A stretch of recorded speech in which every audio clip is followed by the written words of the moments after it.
अस्सलाम वालेकुम। तो आज का हमारा लेक्चर है physical properties of materials. Physical properties हम उनको कहते हैं जो हम मेजर कर सकें या जो किसी भी मटेरियल के हम स्टेट बता सकें। सही है। तो पहले प्रॉपर्टी है डेंसिटी। इसको हम डिफ़ाइन करते हैं mass per unit volume of homogeneous material excluding all the voids denoted by rho. अच्छा, ये जो है ना मास पर यूनिट वॉल्यूम रेशियो है हमारे पास, वो बराबर होता है हमारे पास डेंसिटी के, या उसको हम डेंसिटी कहते हैं। मटेरियल जो होगा हमें ये देखना होता है कि उसमें वो पोरस है या फिर नहीं। पोरस का मतलब ये है कि उसमें वॉइड्स हों, वॉइड्स सुराख जिनको हम कहते हैं। सही है। तो ये चीज़ हमें देखनी पड़ती है कि उसमें वॉइड्स ना हो। It is solid mass density, it is expressed in grams पर सेंटीमीटर क्यूब। सही है।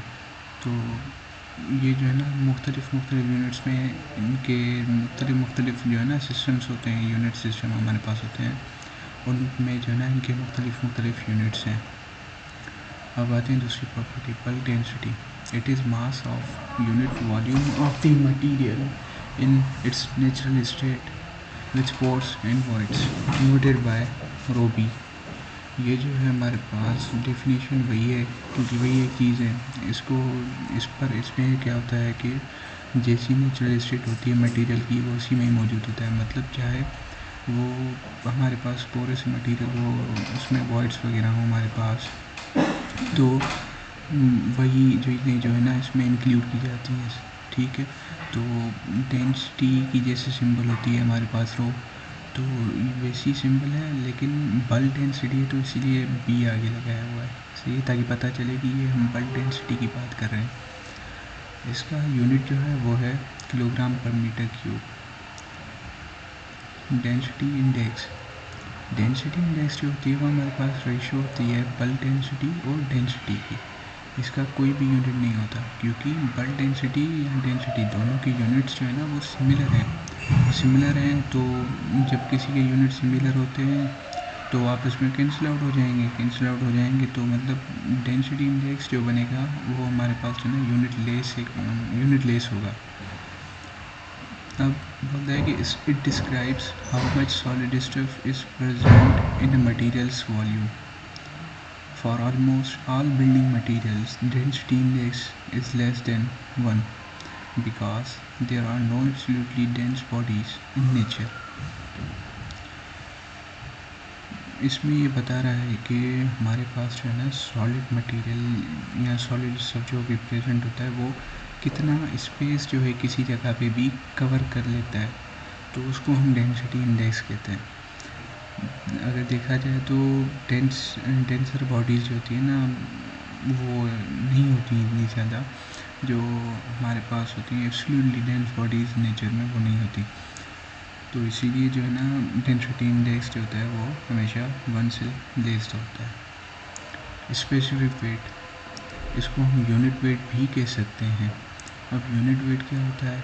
वेट पर यूनिट वॉल्यूम। इसको हम जो है इसको सीमा से भी डिनोट कर सकते हैं। इसकी यूनिट जो है वो किलोन्यूटन है या किलो न्यूटन, या इसको पर क्यूबिक मीटर, किलोमीटर पर क्यूबिक मीटर, ये इसका एक जो है ना यूनिट है। और सिग्मा ये जो है हमारे पास स्पेसिफिक वेट जो है वो बराबर है product of density into gravity. Gravity की वैल्यू तो सबको पता है कि वो कांस्टेंट होती है हमारे पास 9.81। सही है। अब specific gravity mass of a particular volume of solids, यानी solid density to the mass of similar amount of water density at 4 degree centigrade is the ratio that determines the density of solid particles in a substance. It is denoted by Gs. It has no unit since it is the ratio of two similar quantities. Specific gravity में क्या होता है कि solid density upon water density, ये जो है ना इनका रेशो जो होगा वो बराबर होता है स्पेसिफिक ग्रेविटी की। अच्छा, इसको 4 डिग्री सेंटीग्रेड पे हम क्यों मेजर करते हैं? क्योंकि जो वाटर जो है ना वो डेंस बन जाता है at the 4 degree centigrade temperature पे। डेंस का मतलब ये होता है कि इतने टेम्परेचर पे क्या होता है कि सॉलिड के पार्टिकल्स जितने भी स्पेसेस मौजूद होते हैं ना, वो इतने टेम्परेचर पे वो सारे स्पेस जो है कवर कर लेता है। तो इसीलिए हम इसको 4 डिग्री सेंटीग्रेड पे मेजर करते हैं। सिमिलर क्वांटिटीज़ का रेशियो है, सो दैट्स वाई इसका जो है ना कोई भी यूनिट नहीं है, ये यूनिट लेस क्वांटिटी होगी हमारे पास, ये प्रॉपर्टी होगी। ट्रू और absolute specific gravity. The specific gravity is referred as true और absolute specific gravity if both permeable and impermeable spaces are eliminated in order to calculate true volume of the solids.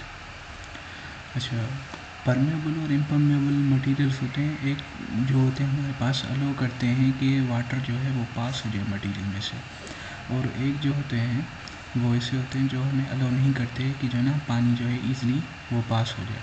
तो इन सारी चीज़ों को जो है निकाल कर हम जो है किसी भी बॉडी का ट्रू उसका वॉल्यूम हम मालूम करेंगे, तो उसको हम ट्रू और एब्सोल्यूट स्पेसिफिक ग्रेविटी कहते हैं। It is denoted by GA. It has no unit since it is the ratio of two similar quantities. Apparent or mass specific gravity. Specific gravity is known as apparent specific gravity when it is used to calculate true volume of the solids after accounting. Accounting का मतलब ये होता है कि वो include करे for both permeable and impermeable spaces. मतलब अगर कोई भी जो है हमारे पास सॉलिड बॉडी जो ना उसमें भले वो जो है कुछ मतलब जो है ना पानी भले पास करे या कुछ ऐसे स्पेसेस होते हैं जिनमें से पानी पास ना हो, हम उन सबको इंक्लूड कर दें और फिर हम जब इसकी जो है ना वो डेंसिटी वगैरह सारी चीज़ें निकालेंगे, तो तब जो होगी हमारे पास ग्रेविटी, उसको हम अपीयरेंट या मास स्पेसिफिक ग्रेविटी कहते हैं। It has no unit since it is ratio of two similar quantities. It is ratio of mass density of material to the mass density of the water. Porosity. It refers to how many pores there are in relation to material's overall volume. It is denoted by N. It has no unit since it is the ratio of two similar quantities. ये जब किसी भी material का हम volume जो है ना वो मेजर करते हैं, तो हम उसमें देखते हैं कि उसमें कितने नंबर ऑफ दी पोर्स सुराख जो होते हैं वो मौजूद होते हैं, या जो है ना ये चीज़ हमें ये बताती है कि आपका मटेरियल जो है ना वो कितना पोरस है हमारे पास। ठीक है, इसका कोई भी यूनिट नहीं है क्योंकि सिमिलर क्वांटिटीज़ का रेशो है हमारे पास। तो it is expressed as ratio of volume of the pores to that of the specimen. सही है, उन पोर्स का वॉल्यूम और जिस चीज़ में हम जो है ये पोर्स देख रहे हैं उसका वॉल्यूम, इनका अगर रेशियो निकालेंगे तो फिर हमें पता चलेगा कि मटेरियल पोरस है या फिर नहीं है।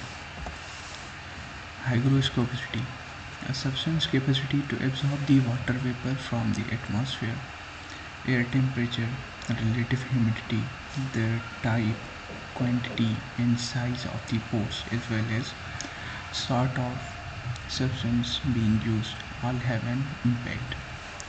कोई भी ऐसा सब्सटेंस हो जो कि वाटर वेपर्स को एटमॉस्फेयर से एब्जॉर्ब कर ले, जैसे हमारे पास जो है ना सैंड वगैरह हो गई, तो वो जो होती है सर्दी के मौसम में अक्सर करके ऐसा होता है कि जब हमारे पास फॉग चल रही होती है तब वो जो है ना वो फॉग को एब्जॉर्ब करने लगती है। ठीक है, तो उसके जो एम्प्टी स्पेसेस होते हैं या वॉइड्स होते हैं ना वो फिल होने शुरू हो जाते हैं। इसी तरह से कुछ और भी प्रॉपर्टीज़ हैं, जैसे एयर टेम्परेचर हो गया हमारे पास, ह्यूमिडिटी या साइज़ ऑफ द पोर्स, ये सारी चीज़ें इसमें इंक्लूडेड हैं।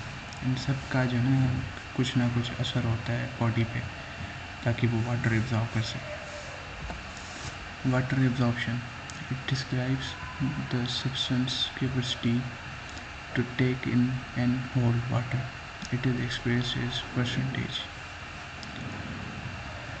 किसी भी मटेरियल की एबिलिटी हो या तो ताकि वो जो है ना पानी जो है अपने आप आपस में जो है ना वो होल्ड कर सके या एब्जॉर्ब कर ले आपस में, तो उसको जो है ना वाटर एब्जॉर्प्शन कहते हैं। परसेंटेज के तौर पर होती है, वो क्यों होती है कि वो फार्मूला इसका लिखा हुआ है, the properties of building materials are greatly influenced when saturated. अच्छा, वाटर एब्जॉर्प्शन में क्या होता है कि हम जो है ना किसी भी चीज़ का जब वेट हम मेजर करते हैं, तो अगर प्रैक्टिकल जब आप परफॉर्म करेंगे कि हमारे पास फाइन या कोर्स एग्रीगेट होता है, तो हम जो है ना वो पहले जो बिल्कुल ड्राई होता है हम उसको जो है ना उसका वेट करते हैं, फिर हम क्या करते हैं उसको जो है ना पानी के अंदर डालते हैं, फिर जो है आफ्टर 24 आवर्स हम उसको निकालते हैं। उसका जो सरफेस होता है वो हम बिल्कुल जो है ना वो, क्योंकि पानी जो है ना वो आप जज़ब कर लेता है, वाटर एब्जॉर्ब कर लेता है, तो वो जब हम निकालेंगे वहाँ से और उनका सरफेस जो है वो हम अच्छे तरीके से साफ़ करेंगे, ड्राई करेंगे, फिर हम वेट करेंगे ना, तो इन दोनों में जो है ना चेंजेस आएंगे, क्योंकि उसमें पोर्स जो होंगे वो फिल हो गए होंगे, जो कि जैसे कि हाइग्रोस्कोपिसिटी वाली प्रॉपर्टी मैंने बताई थी कि वाटर जो है वो उनकी कैपेसिटी वगैरह होती है कि वो वाटर वेपर से एब्जॉर्ब कर देते हैं, वे क्योंकि वो पोर्स पे भी डिपेंड करते हैं, पोर्स को भी जो है ना पोर्स के भी असरात होते हैं उन पर, सही है। तो वाटर एब्जॉर्प्शन भी यही हो गई। तो जब इनको जो है ना वेट पहले का जो ड्राई था उसका और वेट जो है पानी एब्जॉर्ब कर लिया जब मटेरियल ने, या कोर्स एग्रीगेट हम कह लें, सही है, एब्जॉर्ब कर लिया पानी एब्जॉर्ब करने के बाद सरफेस उसका ड्राई करेंगे, फिर हम उसका वेट मेजर करेंगे और फिर इस फार्मूला में हम वैल्यूज पुट करेंगे और मल्टीप्लाई करेंगे 100 से, हमें जो है उसका परसेंटेज पता चल जाएगा कि कितना परसेंट जो है ना वो इस मटेरियल ने वाटर एब्जॉर्ब किया है। Weathering resistance, it refers to a material's capacity to tolerate repeatedly changing wet and dry environments without suffering significant deformation or mechanical strength loss। किसी भी मटेरियल की कैपेसिटी, चाहे हमारे पास जो है वेदर चेंज होते रहे, कभी कभार वेट कंडीशंस होते हैं, जैसे सर्दियों में वेट कंडीशंस ज़्यादा होती हैं फॉग वगैरह की वजह से, और गर्मियों में तो वैसे भी धूप होती है, तो ड्राई एनवायरनमेंट्स होते हैं हमारे पास। तो जो है ना इसी चीज़ से बचाने के लिए हम जो है ना मटेरियल की एबिलिटी चेक की जाती है कि वो इन चीज़ों को जो है ना वो टॉलरेट कर सकता है या नहीं, क्योंकि उससे जो है ना डिफॉर्मेशन पे फ़र्क पड़ता है और एक तो स्ट्रेंथ जो होती है ना मटेरियल की वो कम हो जाती है। Water permeability, it is the capacity of material to allow the water to penetrate under pressure. Materials like glass, steel and bitumen are impervious। कोई भी जो है कि मटेरियल हो वो जो है ना उसकी एबिलिटी हो ताकि वो जो है ना वाटर को ईज़िली पास कर सके।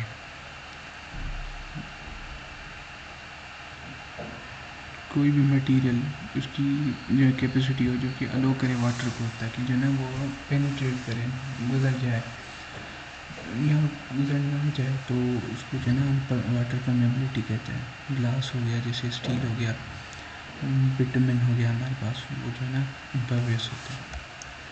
Frost resistance, it describes a material's capacity to withstand repeated freezing and thawing with a significant loss of mechanical strength.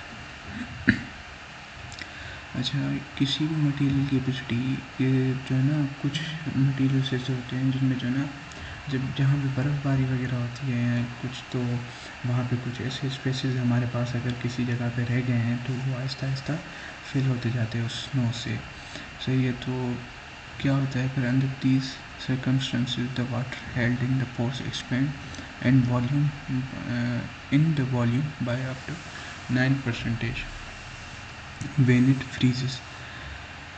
तो इसी की वजह से जो है ना हमारे पास जिन चीज़ों में जो है ये जम जाती है बर्फ़ वगैरह, तो उनकी आहिस्ता आहिस्ता जो है स्पेसेस बढ़ते जाते हैं, वॉल्यूम उनका बढ़ता जाता है, तो इसी वजह से जो है ना उनकी स्ट्रेंथ वगैरह कम हो जाती है। फिर क्या होता है कि वो जो है ना अगर हम छत की बात करें या फिर दीवारों की बात करें तो वो गिर जाती हैं और इससे बहुत सारे नुकसान होते हैं। Heat conductivity, it is ability of material to conduct the heat.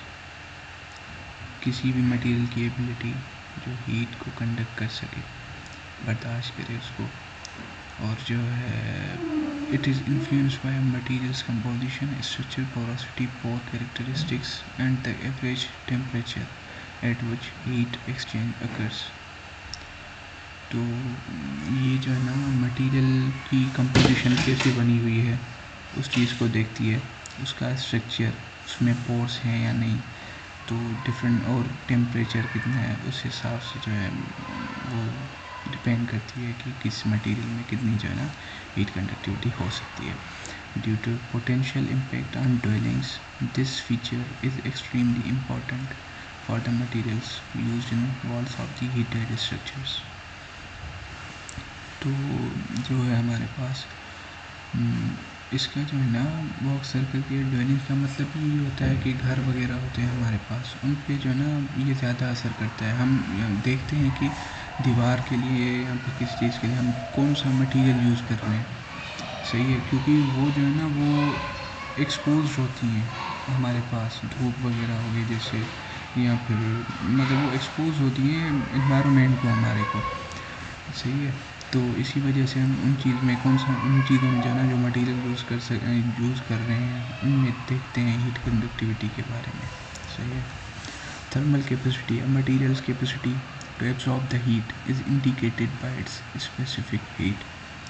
किसी भी मटेरियल की कैपेसिटी कि वो एब्जॉर्ब कर ले हीट, वो हम देखते हैं उसकी स्पेसिफिक हीट से। When calculating the thermal stability of the heated buildings, walls and heating a material such as concrete for the winter construction, thermal capacity is an important factor. जब भी हम थर्मल स्टेबिलिटी को calculate करते हैं, walls की हो गई या फिर कोई भी हमारे पास ऐसे मटेरियल्स हो गए, हीटिंग मटेरियल्स, तो जैसे हमारे पास कंक्रीट हो गई फॉर द विंटर कंस्ट्रक्शन, उनमें हम जो है ना देखते हैं कि थर्मल कैपेसिटी का फैक्टर जो है कितना है उस चीज़ में। Fire resistance, it is a material's capacity to withstand the effect of high temperature without experiencing any appreciable deformation और सिग्निफिकेंट लॉस ऑफ स्ट्रेंथ। किसी भी मटेरियल की कैपेसिटी हो कि वो बर्दाश्त करे जब टेम्परेचर हमारे पास हाई हो, पर ये चीज़ देखनी होती है कि उसमें ना डिफॉर्मेशन हो और ना ही उसकी स्ट्रेंथ पे कोई फ़र्क है, क्योंकि कहते हैं ना कि सेफ्टी कम्स फर्स्ट, तो ये वही चीज़ होगी। Fire resistant materials are those that char, smoulder and ignite slowly when exposed to the fire और high temperature for an extended length of time, but merely burn or smolder when exposed to flame, such as wood treated with fire retardants. Fire resistant material होते हैं ना कुछ, जैसे हमारे पास कहते हैं कि आहिस्ता आहिस्ता स्लोली जो है वो बर्न होना शुरू हो जाएं जब भी हमारे पास फायर को एक्सपोज हो या फिर टेम्परेचर हाई हो, लेकिन जो है वो काफ़ी अरसे तक ये प्रोसेस कंटिन्यू रहे, उसके बाद जो है ना वो उस पर मटेरियल पे फ़र्क आता रहता है। पर जो है हमारे पास जो है कम, मेयरली का मतलब ये होता है कम जो है उसको फ़र्क पड़े जब भी वो जो है ना फ्लेम्स को एक्सपोज हो हमारे पास। जैसे वुड हो गया ना, तो उसको जो है हम ट्रीट करते हैं, बट मेयरली बर्न और स्मोल्डर व्हेन एक्सपोज टू फ्लेम। जैसे वुड हो गया हमारे पास, उसको हम फायर रिटार्डेंट्स के साथ जो है ट्रीट करते हैं ताकि जो है ना वो फायर रेजिस्ट कर सके, इतनी जल्दी जो है ना आग उसको ना पकड़े, क्योंकि क्या पता लोग अंदर हों, आग लग जाए किसी भी घर में मिसाल के तौर पे, तो ये चीज़ जो है ना नुकसानकार होती है हमारे पास, क्योंकि पता नहीं उस टाइम पे इमरजेंसी की सूरत हाल में कोई मौजूद भी हो या ना हो। Refractoriness,